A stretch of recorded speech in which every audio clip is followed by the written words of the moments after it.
네, 뉴스타스 3부로 이어갑니다. 이스라엘이 가자 남부 라파의 지상군을 투입하기 위해 민간인 대피 명령을 내린 가운데 하마스가 이집트가 제시한 휴전안을 수용했습니다. 이스라엘은 일단 동의할 수 없는 제안이라면서도 하마스의 응답을 신중하게 검토하겠다며 여지를 남겨뒀습니다. 유투권 기자입니다. 극도의 공포에 휩싸였던 가자 남부 라파의 주민들이 거리로 뛰어나왔습니다. 하마스가 휴전안을 수용했다는 소식이 전해지자 라파는 순식간에 환호성으로 뒤덮였습니다. 앞서 하마스는 공식 성명을 통해 이집트가 제시한 휴전 제안을 수용하겠다고 발표했습니다. 그러면서 공은 이스라엘로 넘어갔다고 주장했습니다. 하마스가 수용한 휴전안은 각각 6주에 걸쳐 3단계로 휴전을 진행하고 특히 2단계에선 이스라엘군의 전면 철수가 포함된 것으로 알려졌습니다. 종전이나 군대 철수에 반대해왔던 이스라엘은 일단 부정적 반응을 내놨습니다. 익명의 이스라엘 관리는 하마스가 이스라엘이 동의할 수 없는 완화된 제안을 수용했다고 밝혔습니다. 이스라엘 군 당국은 공식 브리핑에서 가자 지구 작전을 계속하겠다고 강조했지만 모든 가능성을 닫아두진 않았습니다. אנחנו בוחנים כל תשובה וכל מענה באופן רציני ביותר וממצים כל אפשרות. 휴전 협상의 실마리가 마련된 가운데 라파의 재앙을 우려하는 목소리는 커지고 있습니다. 이스라엘이 지정한 대피 구역엔 이미 40만 명이 자리를 잡아 수용 한계를 넘어섰습니다. 그렇다고 앉아서 죽을 수는 없는 주민들은 무작정 피난길에 오르고 있습니다. وين بدي اطلع؟ لا في مصاري ولا في اي حاجه. عن جد انا تعبت انا والاولاد اللي معي. وين بدي اروح؟ وين؟ 유엔은 라파에서의 안전한 탈출은 불가능하다며 이스라엘의 대피 명령을 비판했습니다. YTN 유튜버입니다. 휴전 협상에 참여했던 미국은 휴전안을 수용한 하마스의 반응을 검토하고 있다고 밝혔습니다. 결국 협상 타결은 이스라엘 손에 달렸지만 휴전이 성사되는 게 최선의 결과라고 말했습니다. 워싱턴 권준기 특파원입니다. 백악관은 바이든 대통령이 하마스의 협상안 수용에 대해 보고받았다고 밝혔습니다. 구체적인 협상안은 공개할 수 없지만 미국이 협상에 참여한 결과라고 설명했습니다.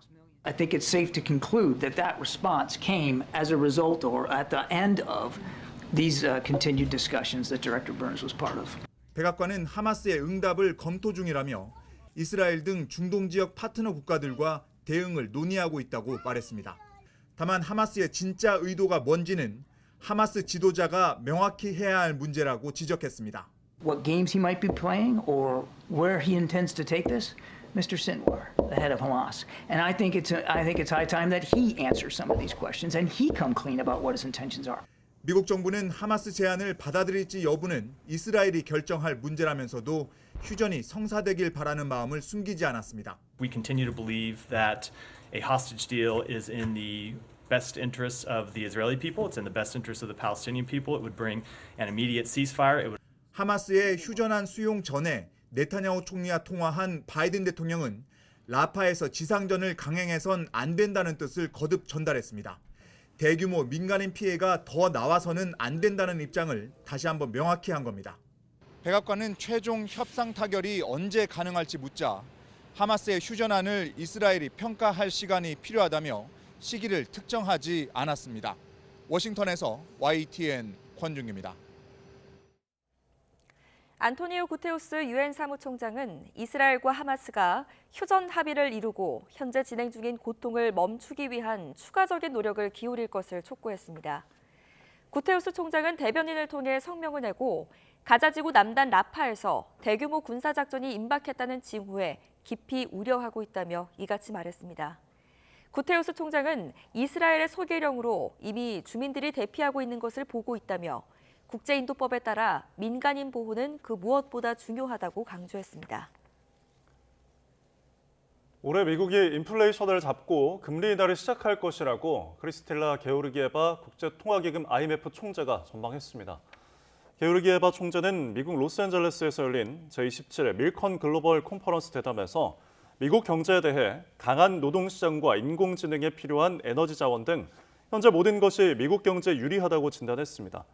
이어 올해 미국 인플레이션이 목표치까지 하락하고 연방준비제도가 금리 인하를 시작할 것이라는 게 기본 시나리오라고 덧붙였습니다.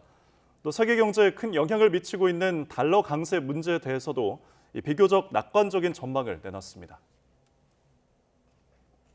미국 뉴욕 증시는 금리 인하 기대감의 상승세를 보였습니다.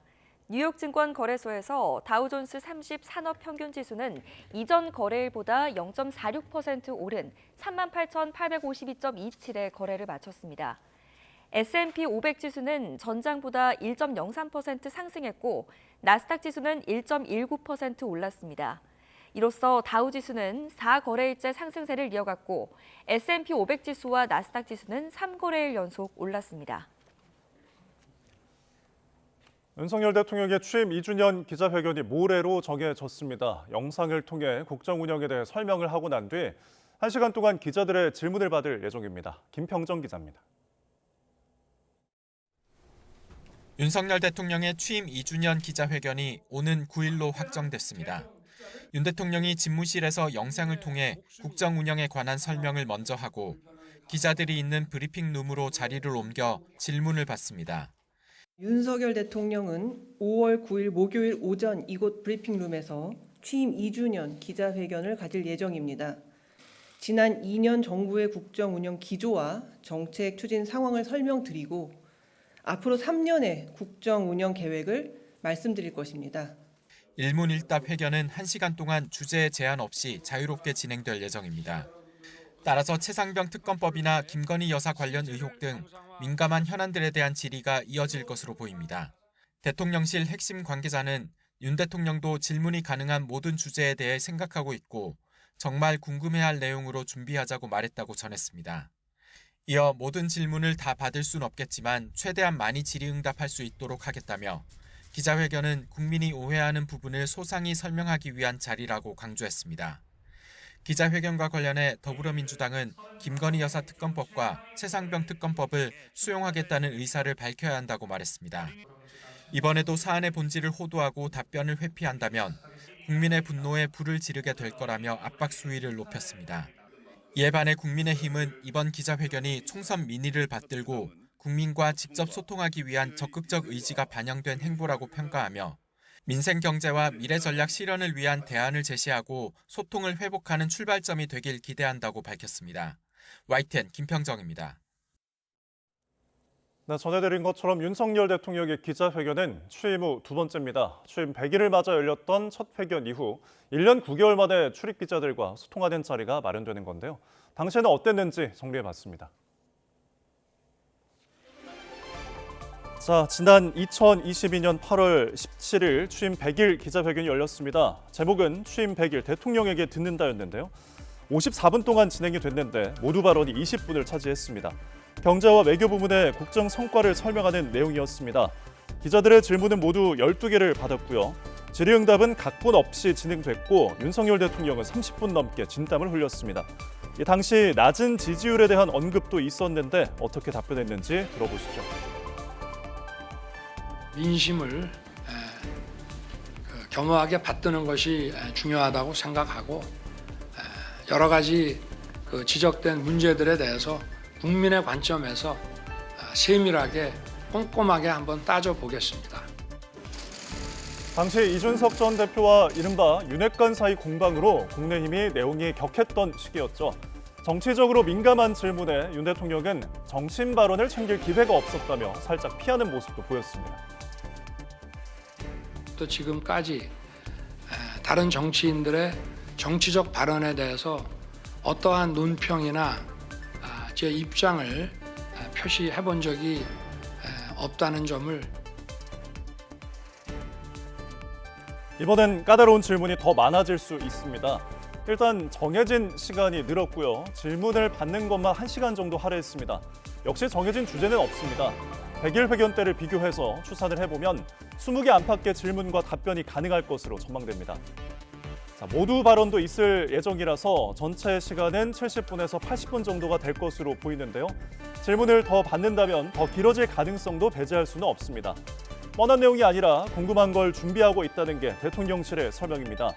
최상병 특검과 김건희 여사 의혹을 포함해서 사실상 예고된 질문에 윤 대통령이 어떻게 답할지 주목됩니다. 김건희 여사의 명품 가방 수수 의혹과 관련돼 검찰이 본격적인 수사에 나선 걸 두고 여야는 휴일인 어제도 장외 설전을 이어나갔습니다. 민주당에서는 검찰과 대통령실 사이 긴장 관계가 형성된 것 같다는 주장을, 국민의힘은 수사 중인 사안이니 기다려보자는 입장을 내놨습니다. 관련 발언 직접 들어보시죠. 김건희 세력에 대한 불만이 검찰에서 있을 수 있다. 한동훈을 중심으로 한 이원석, 송병호, 여기가 이제 김건희 수사를 하면서 개과시를 하고 있는 것 아닌가. 검찰이 정말 수사 의지가 있었다면 진작 수사했었어야 되는데 지금이라도 정신 차린 것인지 아니면 내부에 긴장 관계가 반영되고 있는 것인지 그거는 조금 더 국민이 주권자로서 눈을 부릅뜨고 지켜봐야 될 거고요. 갑작스럽게 검찰이 수사를 하는 게 특검법을 무마시키기 위해서, 특검을 무마하기 위해서다. 원래 특검이라는 건 수사가 끝난 다음에 수사가 미진하면 하도록 돼 있는 게 특검 아닙니까? 검찰은 이래서 못 믿고 경찰은 저래서 못 믿고 공수처는 이게 또 문제가 있고, 그럼 뭐 국회, 우리가 다수당인 국회 외에는 아무것도 이 세상에 믿을 게 없다. 그런 얘기밖에 안 되죠 뭐. 그러니까 네, 오늘 있을 재판을 모아봤습니다. 오늘 오전 10시 반 대장동 개발 비리와 성남FC 불법 후원 의혹 사건에 대한 25차 공판이 진행됩니다. 이재명 더불어민주당 대표도 오늘 재판에 출석할 예정입니다. 오늘 오후 2시 40분에는 강제동원 피해자들이 일본 제철을 상대로 제기한 손해배상 소송 가운데 일부가 진행됩니다. 최근 대법원이 일제 강제동원 배상 소송의 소멸시효가 유효하다고 판단하면서 5년 만에 심리가 재개됐습니다. 오전 10시에는 경찰의 신변 보호를 요청한 채무자를 지구대까지 쫓아가 협박한 불법 대부업체 일당에 대한 1심 선고가 내려집니다. 이들은 피해자들에게 인터넷 도박을 권해 수천만 원 빚을 지게 한 뒤 감금하고 협박한 혐의 등으로 지난해 구속됐습니다. 네, 같은 시각 오전 10시 윤석열 대통령의 배우자 김건희 여사에 대한 허위사실 유포한 혐의로 기소된 인터넷 매체 열린공감TV 운영자들에 대한 재판이 열립니다. 부산과 경남, 전남 지방을 중심으로 이틀 동안 많은 비가 내리면서 곳곳에서는 피해가 속출했습니다. 경남에서는 평균 80mm가 넘는 비가 내려 고성에서는 갑자기 불어난 하천에 70대 남성이 실종됐다가 숨진 채로 발견됐고, 합천에서는 하천이 범람해 주민 40여 명이 긴급 대피하기도 했습니다. 부산에서도 가로수가 쓰러지고 간판이 뜯기는 등 강풍과 침수 피해가 잇따랐습니다. 전남에서도 어린이날부터 이틀 동안 100mm가 넘는 비가 내리면서 농경지 1,723헥타르에서 수확을 앞둔 보리가 쓰러지는 등의 피해가 발생했습니다. 달리던 관광버스에 돌덩이가 떨어지면서 관광객 3명이 병원 치료를 받았습니다. 또 고속도로를 달리던 승용차가 빗길에 미끄러져 가드레일을 들이받으면서 20대 운전자도 다쳤습니다. 사건 사고 소식 권민석 기자입니다. 관광버스 천장에 커다란 구멍이 뚫렸고 부서진 파편과 함께 돌덩이가 떨어져 있습니다. 경북 울릉군 북면 일주도로 인근 암산에서 50cm 크기 돌이 떨어져 관광버스 천장을 관통한 건 어제 낮 12시 50분쯤. 이 사고로 파편에 맞은 60대 여성 관광객 등 3명이 다쳐 병원으로 옮겨졌습니다. 울릉군은 그제부터 내린 비와 강풍 영향으로 낙석 사고가 난 것으로 보고 있습니다. 어제 오후 4시 반쯤엔 서울 제기동에 있는 아파트 7층에서 불이 나 1시간 40여 분 만에 꺼졌습니다. 이 불로 아파트 주민 4명이 연기를 마시거나 허리를 다쳐 병원으로 옮겨졌습니다. 어젯밤 11시 반쯤 서울 양양고속도로 양양 방향 서양양나들목 근처를 달리던 승용차가 갓길 가드레일을 들이받았습니다. 이 사고로 차를 몰던 20대 남성이 다리를 다쳐 병원으로 옮겨졌습니다. 경찰은 빗길에 차량이 미끄러진 것으로 보고 있습니다. 지난 4일 오전 서울 강남역 인근 생활용품 매장에서 일면식도 없는 여성을 흉기로 위협하며 인질극을 벌인 40대 남성이 구속됐습니다. 서울중앙지방법원은 살인미수 혐의를 받는 A씨가 도망칠 우려가 있다며 구속영장을 발부했습니다. 범행 당시 경찰이 대치 끝에 20여 분 만에 A씨를 검거해 피해 여성은 무사히 구출됐습니다. YTN 권민석입니다. 현재 고등학교 2학년생 가운데 학교폭력 이력이 있는 학생들은 초등학교 교사를 사실상 할 수 없게 될 것으로 보입니다. 최근 공개된 2026학년도 대학 입학 전형 시행 계획을 보면 전국 10개 교대 모두 학교 생활기록부에 학폭 이력이 기재된 수험생에 대해서는 최소 한 가지 이상 전형에서 지원 자격을 배제하거나 부적격 처리하는 것으로 나타났습니다. 서울교대와 부산교대, 경인교대, 진주교대는 학폭 이력이 있는 수험생의 경우 모든 전형에서 지원 자격을 제한하거나 부적격으로 탈락시킨다는 방침입니다. 나머지 교대는 상대적으로 중대한 학폭에 대해서만 지원 자격을 제한하거나 불합격시키고 경미한 학폭에 대해서는 감점이 적용됩니다. 가정폭력이나 스토킹, 아동학대 피해자들은 신고 이후 2차 가해를 당하지 않도록 접근 금지 조치가 시행되고 있는데요. 성범죄 피해자들도 이와 비슷한 문제를 겪고 있는 만큼 접근 금지 조치의 범위가 확대돼야 한다는 지적이 나오고 있습니다. 신규혜 기자입니다. 최근 학교 사회복무요원으로부터 불법 촬영을 당한 교사 박모 씨. 고소 이후에도 2차 가해에 시달렸습니다. 그 형사고소 한 바로 다음 날 새벽에 본인이 저 때문에 이제 자살을 하겠다 하는 그 자필로 쓴 유서와 범행을 하는 사진들을 한 5장 정도를 저한테 보내왔었습니다. 경찰이 가해자에게 연락하지 말라고 경고했지만 언제든 다시 연락이 올 수 있다는 생각에 여전히 불안합니다. 현행법상 범죄 피해자들은 경찰관이 주거지에 수시로 방문하거나 스마트워치를 지급받는 방식으로 안전조치를 받을 수 있습니다. 하지만 개인적인 연락까지 막을 수 있는 접근 금지 조치는 가정폭력과 스토킹, 아동학대 혐의에 해당할 때에만 내려집니다. 성범죄 피해자는 가해자와 가까운 사이여서 2차 가해를 당할 우려가 크더라도 스토킹 범죄 요건에 맞는 행위가 있어야 접근 금지 조치가 가능한 겁니다. 때문에 일선 경찰관들은 성범죄 신고가 접수되면 가해자들에게 구두 경고를 내릴 수는 있지만 어디까지나 경고에 그칠 뿐 실질적으로 2차 가해를 막기는 어려운 상황입니다. 게다가 경고의 내용과 방식이 따로 정해져 있지 않아 현장에서 실수가 생기는 경우도 있습니다. 상담을 이렇게 해보면서 보면 경고 정도는 사실 굉장히 좀 가해자가 오히려 경미한 조치로 여기기도 하고요. 수사관이 이 부분에 대해서 제대로 이해를 하고 있지 않으면 이 경고를 하다가 가해자한테 정보를 주는 경우도 있어요. 21대 국회에서 가해자의 접근을 제한하는 법 개정안이 2건, 피해자 정보 누설을 금지하는 법 개정안이 1건 발의됐지만 모두 논의조차 되지 않았습니다. 가해자의 접근을 금지하는 것을 법으로 그런 제도가 생긴다면 피해자들이 느끼는 심리적 안정감은 상당할 것 같고 특히 가해자랑 아는 사이일 경우에 자기의 주거지가 노출된 경우에는 상당히 안전적으로 이것을 제도가 활용이 될 것 같다고 생각이 듭니다. 곧 문을 열 22대 국회의 활발한 입법 논의와 함께 수사당국의 적극적인 연구와 실천도 필요해 보입니다. YTN 신기혜입니다.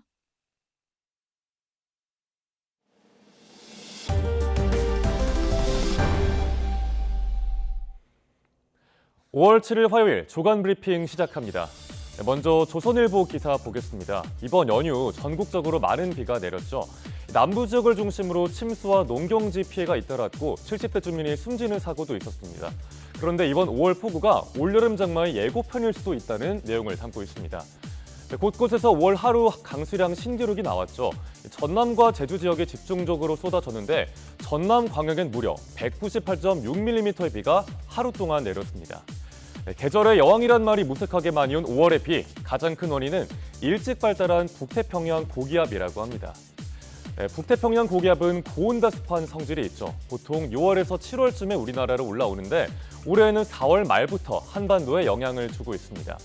따뜻한 남풍이 비구름대의 씨앗 역할을 한다고 합니다. 기상청에 따르면 5월, 6월에서 7월 강수량이 예년과 같거나 많을 확률이 80%라고 합니다. 작년에도 장마로 인한 수해가 한반도를 핥혔었는데 올해 피해가 더 클 수 있어서 우려되는 상황입니다.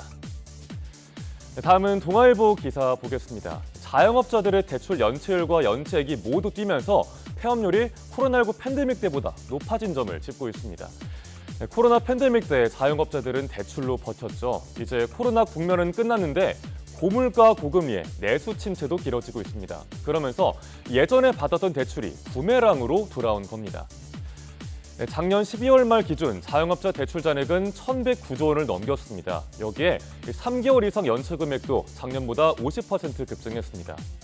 그런데 자영업자 중에 다중채무자도 절반 이상이라고 합니다. 이 다중채무자는 3곳이 넘는 금융기관에서 돈을 빌린 사람을 뜻하는데요. 즉, 제도권에서 대출을 받기 어려운 상황이란 말입니다. 이렇게 어떻게든 버텨왔는데 벼랑 끝까지 몰린 자영업자들 눈물을 머금고 폐업하는 사례가 늘고 있습니다. 작년 외식업체 폐업률 살펴보니까 21.5%였다고 합니다. 이렇게 자영업자 순환시대가 장기화하고 있죠. 자영업자들의 대출 부담이 양적, 질적으로 모두 한계라는 지적이 나옵니다. 이번엔 세계일보 기사 보겠습니다. 이제 간식도 함부로 먹으면 안 되는 시대인 걸까요? 대마 성분이 든 젤리가 유통이 되고 있다고 합니다. 변종마약이 젤리나 쿠키 등의 형태로 버젓이 팔리고 있는 겁니다. 주로 해외에서 유통되고 있는 변종마약들, SNS나 온라인 쇼핑몰 직구로 쉽게 구할 수 있습니다. 이에 관세청도 주의를 당부했습니다. 대마가 합법인 나라들을 중심으로 기호품 형태의 대마 제품이 제조 유통되고 있다는 겁니다. 겉으로는 멀쩡해 보이는 간식이거나 화장품이라면 안에 마약 성분이 들었는지 구분할 수 없겠죠. 이런 변종 마약들 나도 모르게 섭취할 수 있겠습니다. 우리 일상에 퍼지면 또 다른 범죄에 악용될 수 있다는 우려도 나옵니다. 다음은 국민일보 기사입니다. 요즘 제로슈거 제품들 많죠. 아이스크림 시장도 마찬가지입니다. 더 빨리 더워지는 요즘 제로 아이스크림이 인기를 끌고 있습니다. 빙과업계는 제로 아이스크림 주도권 경쟁을 벌이고 있습니다. 국내 빙과 시장 투톱은 롯데 웰푸드와 빙그레인데요. 알룰로스 등 감미료를 활용한 0칼로리 제품을 내놓고 있습니다. 내가 원래도 좋아하는 아이스크림이 제로 칼로리로 나온다면 찾는 분들 더 늘어나겠네요. 요즘 건강 생각해서 저당식 찾는 소비자들이 많죠. 업계에선 제로 아이스크림 경쟁에서 이기는 업체가 왕좌를 차지할 걸로 보고 있습니다. 마지막으로 경향신문 기사 보겠습니다. 이 접고 또 접는 폴더블폰 경쟁에 삼성전자와 화웨이, 애플까지 뛰어들었다는 내용입니다. 폴더블폰 시장은 삼성전자가 주도해왔습니다. 세계 시장 점유율이 2년 전엔 무려 80%였죠. 그런데 지난해부터는 60%대로 감소했습니다. 바로 중국 업체들이 빠르게 추격하고 있기 때문입니다. 삼성전자가 가만히 있진 않겠죠. 주름이 개선된 폴더블폰 신제품을 올 7월에 출시할 예정입니다. 화웨이는 2번 접는 트리플 폴더블 폰으로 맞불을 놓는다고 합니다. 여기에 애플까지 폴더블폰 특허를 얻었습니다. 이르면 올 하반기나 내년 중에 출시할 거라고 하는데 이 거대 기업들의 폴더블폰 경쟁에서 누가 웃을지 지켜봐야겠습니다. 5월 7일 아침 신문 살펴봤습니다. 지금까지 조간 브리핑이었습니다.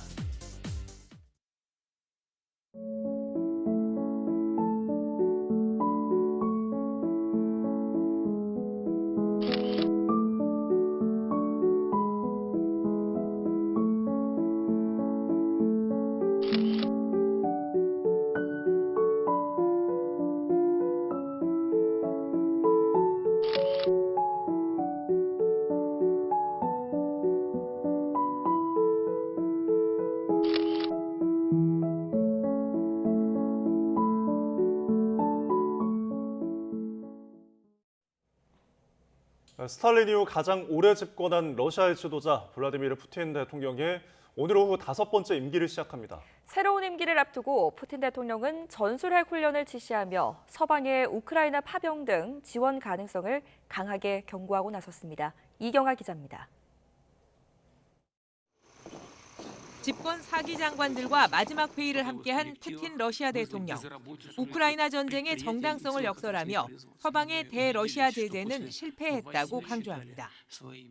Противников не получилось. Результат оказался ровно обратный ожидаемому.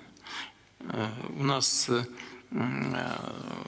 в прошлом году экономика России росла темпами выше.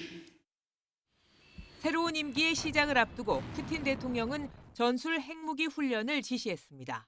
최근 에마뉴엘 마크롱 프랑스 대통령이 우크라이나 파병 가능성을 언급하자 맞대응에 나선 겁니다.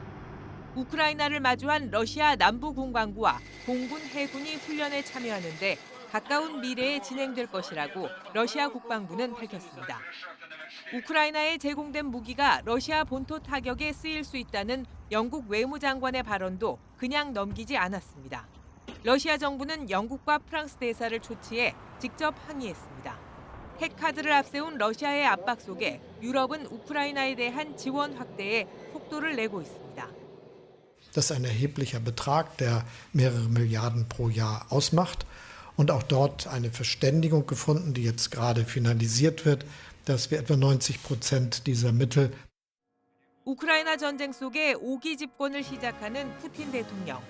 서방과의 힘겨루기가 이어지는 가운데 전쟁의 향방은 여전히 안개 속에 있습니다. YTN 이경아입니다. 시진핑 중국 국가주석이 우크라이나 전쟁을 이용해 제3국을 비방하거나 신냉전을 부추기는 것에 반대한다고 말했습니다. 시 주석은 에마뉘엘 마크롱 프랑스 대통령과 정상회담을 마친 뒤 공동 기자회견에서 이렇게 밝히고 중국은 평화를 이루기 위해 항상 긍정적 역할을 해왔다고 강조했습니다. 이어 시 주석은 적절한 시기에 러시아와 우크라이나가 함께 인정하고 동등하게 참여하며 균형 잡힌 논의를 가능하게 할 국제평화회의를 지지한다고 밝혔습니다. 이런 발언은 오는 6월 스위스에서 열리는 우크라이나 평화회의에 러시아가 불참하는 만큼 중국도 참석 의사가 없다는 뜻을 밝힌 걸로 풀이됩니다. 북한이 로켓 엔진 연소 실험을 이어가면서 위성 발사 준비에 속도를 내고 있는 걸로 보입니다. 위성 발사 기술 도입을 위해 러시아와 협력을 강화하고 있는데 푸틴이 5번째 임기를 시작하면 밀착 수준이 체제 안전 보장 수준까지 높아질 수 있다는 우려도 제기됩니다. 김대근 기자가 취재했습니다. 북한의 서해 위성 발사장을 촬영한 위성 사진입니다. 지난달 21일과 28일 사진을 비교해보면 28일 사진에 식물이 죽은 것처럼 어두운 부분이 보입니다. 지난달 26일 사진도 일부 장소의 식물이 갈색으로 변한 게 나타났습니다. 미국의 북한 전문 매체 NK뉴스는 위성 사진 업체인 플래닛 랩스의 위성 사진을 분석한 결과 지난달 21일에서 26일 사이 발사장의 수직 엔진 시험대 아래에 있는 식물이 갈색으로 죽어가는 게 보인다고 보도했습니다. 이런 현상은 장시간 엔진 연소 과정에서 나오는 화학물질과 강한 열 때문인 것으로 보인다며 이 기간 북한이 로켓 엔진 실험을 한 것으로 보인다고 매체는 전했습니다.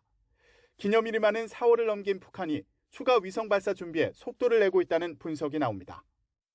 지난번에 발사를 통해서 성공했다 하더라도 아직까지는 실패할 가능성이 있기 때문에 아니면 또 성능 개선을 위해서 아니면 좀 더 무거운 발사체를 쏘아 올리기 위해서 북한 과학자들이 검증 차원에서 했을 가능성도 있는 거죠.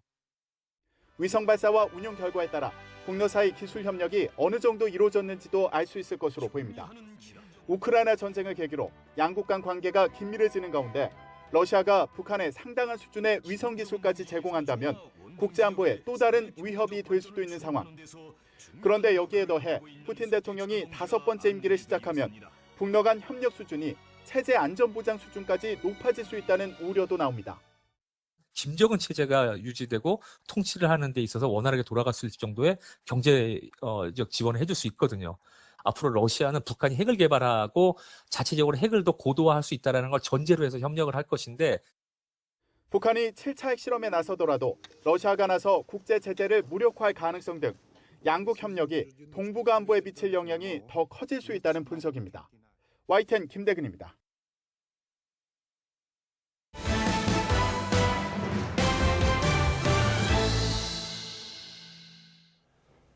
최신 경제 소식을 빠르고 친절하게 전해드립니다. 네, 오늘 경제 이슈는 허준영 서강대학교 경제학부 교수와 함께 짚어보겠습니다. 어서 오십시오. 네, 어서 오십시오. 자, 오늘은 부동산 얘기부터 해보겠습니다. 서울 지역에서 경매로 나온 이 빌라가 지난 한 달에만 1,400건이 넘었거든요. 이게 18년 만에 가장 많은 거라고요? 네, 가장 최근 저번 달 이전을 보면 예. 2006년 5월에 보면 1,475건이 경매에 나왔었고요. 2024년 4월, 정확히 18년 정도 후에 1,456건이니까 거의 18년 만에 최고로 지금 그 빌라 경매 물건들이 굉장히 많이 나오고 있는 상황입니다. 네, 건물이 경매에 많이 나온다는 건 그만큼 돈의 흐름에 문제가 문제가 있다는 말일 텐데 혹시 그래픽이 준비되어 있다면 좀 띄워주시면 좋겠습니다. 지역별 분포나 연도별 현황을 한번 보면 좋을 것 같은데요. 최근 이렇게 물건이 많이 몰리고 특히 지역별로 저렇게 강서구에 많은 이유가 있을까요? 최근에 이렇게 이제 경매 시장이 조금 얼어붙은 것이 보면 결국은 공급은 있는데 수요가 약하다는 뜻이지 않습니까? 네. 그러면 수요가 왜 약한지를 보면 뭐 최근에 뭐 고금리 등등도 있지만 아파트 경매 시장은 최근에 경매 낙찰이나 낙찰가율, 낙찰률은 꽤 올라가고 있는 편, 90% 넘게 낙찰률이 나오고 있는 편이거든요. 그러면 왜 빌라 시장만 이런가라고 생각해 봤을 때 결국 최근에 깡통 전세 문제, 전세 사기 피해 뭐 이런 문제들이 발생한 것이 가장 크게 경매 시장, 빌라의 시장을 얼어붙게 만든 것 같고요. 강서구가 우연치 않은 게 사실은 이제 전세 사기 피해가 가장 많이 발생한 서울 시내 행정구가 강서구이기 때문에 그 옆에 양천구까지 그래서 강서구와 양천구가 경매에 많이 나오고 있는 것 같고요. 그리고 시간별로 흐름을 좀 보면 2020년에 저희가 이제 코로나가 발생하고 나서 금리가 한 0%까지 내려갔었죠. 네. 이때는 사실은 경매 낙찰률이 뭐 40%대 중반 굉장히 지금에 비해서 훨씬 높았습니다. 그리고 경매 건수도 월 평균으로 나온 게 뭐 한 250건 정도밖에 안 됐었고요. 네. 그런데 이 경매 건수가 계속해서 추세적으로 늘면서 결국 금리도 올라가고 그리고 빌라 시장에서의 이런 어떤 악재들이 쌓이면서 최근에 경매 건수가 올해로 보면 월 평균 1244건이거든요. 그래서 한 200건대 중반에서 한 4년 만에 1200건대까지 경매 건수는 올라가고 낙찰률은 떨어지고 그리고 낙찰가율도 떨어지고 뭐 이런 일이 벌어지고 있는 것 같습니다. 경매 낙찰에 대해서 언급을 해주셨는데 이게 수치로 보니까 낙찰률이 한 15% 정도라고요. 근데 지난해에는 한 8% 정도였는데 그나마 2개 올랐지만 역시도 좀 아까 아파트가 90%대라고 하셨으니까 절대적인 수치로 보면 좀 굉장히 낮은 편에 속하는 거죠? 네, 그렇습니다. 근데 보면 공급 측면에서는 깡통 전세 매물들이 지금 계속해서 공급이 들어오고 있고요. 경매 시장에, 빌라 경매 시장이에요. 그리고 수요는 지금 계속해서 약한 상황. 이렇게 봤을 때는 경매 시장에 참여하는 참여자들도 향후에 이 빌라의 경매 가격이 계속해서 떨어질 가능성이 있구나라고 하면 사실은 수요를 계속해서 뒤로 미루게 되죠. 그렇게 됐을 때는 결국은 이제 경매 시장에서의 경매가율, 낙찰가율 계속해서 떨어지고 낙찰률도 떨어지는 이런 현상이 조금 지속될 수밖에 없을 것으로 보이고요. 우리나라에서 조금 특히 서울 시내에서 좀 봐서 좀 중요한 것은 서울 시내가 전국보다 아파트 비율이 좀 낮습니다. 전국은 한 64% 정도 2022년 기준으로 되는데 서울은 60%가 약간 안 됩니다. 그리고 뭐 빌라나 이런 부분이 한 36% 높습니다. 이렇게 봤을 때 사실은 서민들의 주거 안정을 위해서 굉장히 중요한 부분이 어떻게 보면 이 빌라 부분인데요. 이 부분에 있어서의 지금 악재들이 조금 서민들의 주거 안정과도 관련을 맺고 있는 것으로 보입니다. 네. 근데 유찰되는 건도 적지 않다고 들었습니다. 한 빌라 같은 경우에는 감정가의 8.6% 수준, 2천만 원대에 나왔는데도 찾아가는 주인이 없었다고 합니다.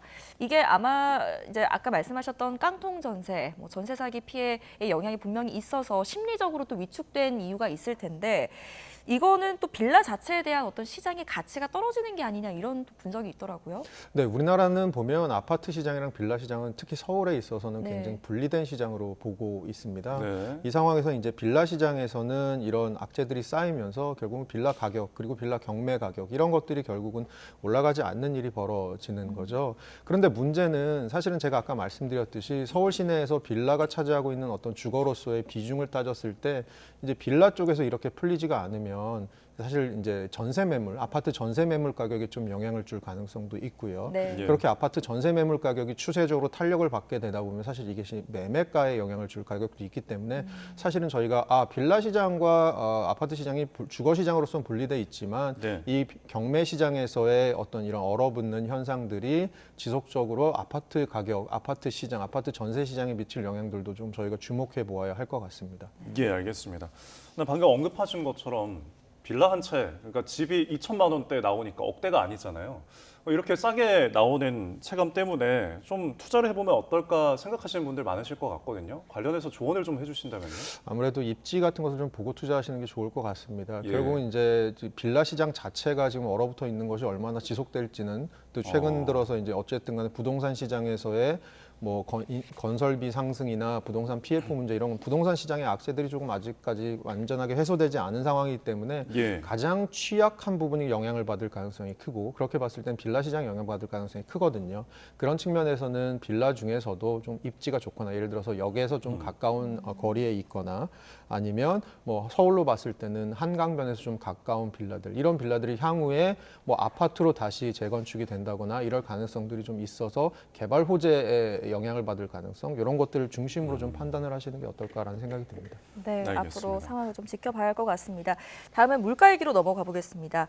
외식 물가가 또 여지없이 올랐어요. 요즘 올랐다는 뉴스 너무 많이 나와서 뭐가 올랐는지 헷갈릴 정도인데 품목 하나하나 따지는 게 의미가 없어 보일 정도로 좀 참 터무니없는 또 물가인 것 같습니다. 이런 추세가 얼마나 더 갈까요?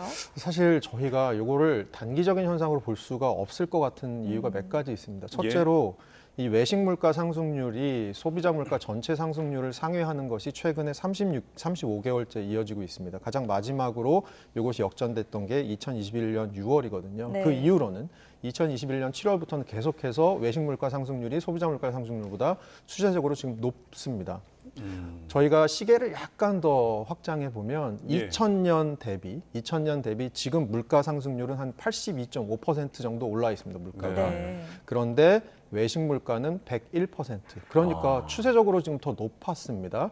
그리고 최근 들어서 외식 물가 상승률과 소비자 물가 상승률을 보면 아주 특정한 기간을 빼고는 제가 한번 계산을 해봤는데요. 네. 2010년 이후에는 172개월 중에 38개월만 소비자 물가 상승률이 외식 물가 상승률보다 낮았고요. 그러니까 한 3분의 1도 안 되는 거죠. 그리고 2020년 코로나가 발발한 이후로 보면 52개월 중에 외식 물가 상승률이 더 낮았던 개월은 6개월밖에 되지 않습니다. 네. 그렇게 봤을 때는 뭔가 이게 추세적인 게 있는 것 같은 거죠. 네. 그래서 외식 물가 상승률이 지금 전체 물가 상승률이 좀 낮아진다고 하더라도 쉽게 낮아지지 않을 거다라고 볼 수 있는 여러 가지 이유가 있고요. 그리고 제가 조금 더 중장기적으로 보아야 될 부분이 우리나라 서비스업에서의 생산성이 좀 낮기 때문에 서비스가 전체적으로 비싼 편입니다. 그러니까 예를 들어서 최근에 일본으로 엔화 약세 때문에 많이 가시는 게 결국 일본의 서비스를 이용하러 가시는 거잖아요. 여행을 가신다는 게. 네. 그게 어떤 분들은 그런 얘기 하시더라고요. 그 굉장히 그 국가 전체 차원에서는 좋지 않은 일이지만 개인 차원에서는 되게 현명한 소비다. 왜냐하면 우리나라 서비스 물가가 좀 비싼 편이어서 제조업 제품은 우리나라 제품을 이용하고 서비스는 외국 나가서 사용하는 게 어떻게 보면 더 합리적인 소비다라고 얘기하시는 분들도 계시거든요. 그럴 만큼 사실은 서비스업이 조금 비싼데 어떻게 보면 지금 외식 물가에서 가장 크게 영향을 받는 게 결국은 서비스업, 인건비 이런 부분이 굉장히 크기 때문에 이런 부분들에 있어서 외식 물가 상승률이 쉽게 이렇게 잡힐 거다라고 생각하기 좀 어려운 부분이 있지 않을까라는 생각이 좀 듭니다. 예, 알겠습니다.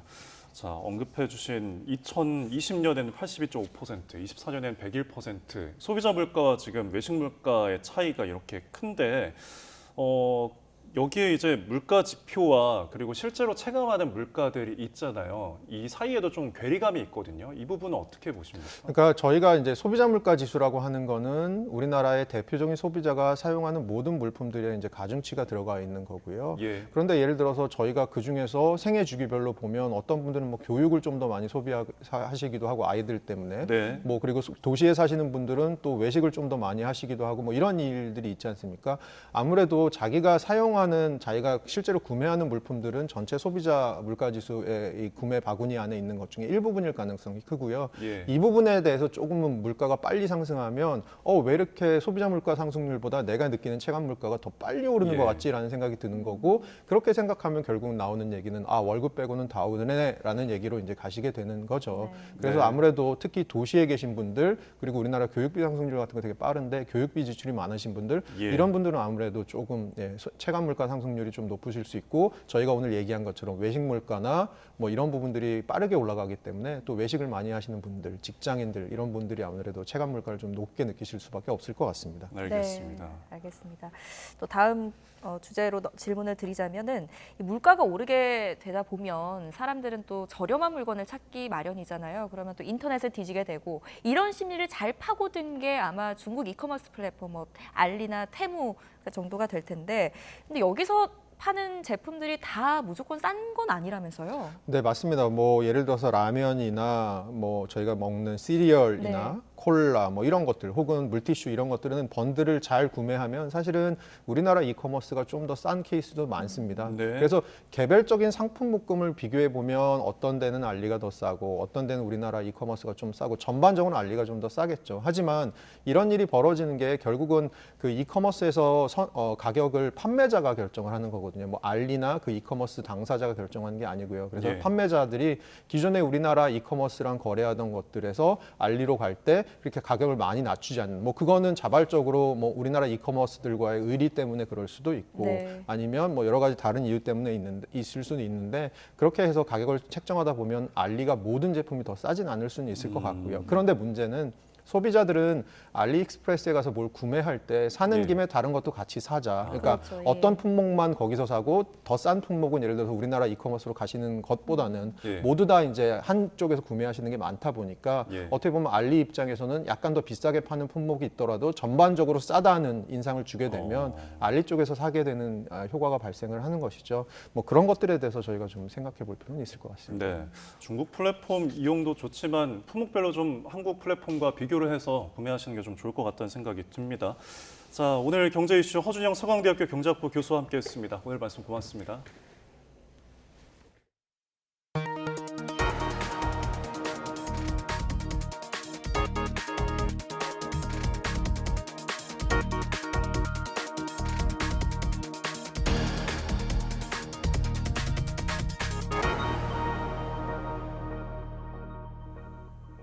대구시 보건환경연구원은 지난 4월 대구 북구와 달서구의 도심공원에서 라인병 병원체를 가진 진드기가 발견됐다며 시민들의 주의를 당부했습니다. 라인병은 미국과 유럽 지역의 풍토병으로 발열이나 두통, 피로감과 함께 피부가 붉게 변하는 증상이 나타납니다. 지난 2011년 이후 국내에서도 매년 환자가 발생하고 있습니다. 대구 봉영환경연구원은 야외 활동 시 진드기에 물리지 않도록 주의하고 몸에 붙은 진드기를 발견할 경우 2차 감염 우려가 있는 만큼 의료기관을 방문하는 게 필요하다고 설명했습니다. 경기도 소방재난본부가 전국 최초로 구급대원의 사명을 담은 119 구급대원 그린도브 선서문을 제정했습니다.